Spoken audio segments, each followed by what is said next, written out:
décidé de Pompée à disposer d'eux-mêmes et à fonder un État souverain et indépendant dans les frontières de 1967 avec El-Quds comme capitale.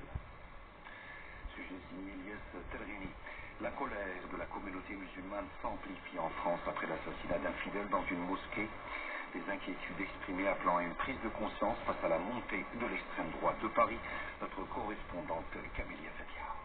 Depuis l'assassinat du jeune Aboubacar Cissé survenu alors qu'il accomplissait sa prière dans un lieu de culte, une profonde inquiétude s'est exprimée au sein de la société française. Cet acte tragique d'une gravité exceptionnelle a mis en lumière la recrudescence des actes islamophobes qui s'inscrivent dans une dynamique plus large de haine et de rejet de l'altérité.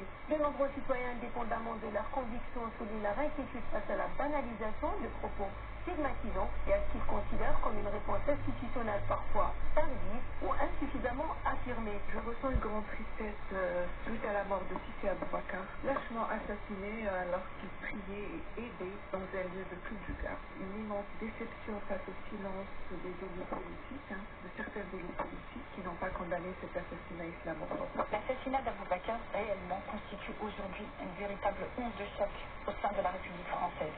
Plus particulièrement, c'est toute la communauté musulmane de France qui se sent abandonnée et qui se sent en danger. Malheureusement, la classe dirigeante française s'est illustrée par une absence de prise de conscience immédiate et de prise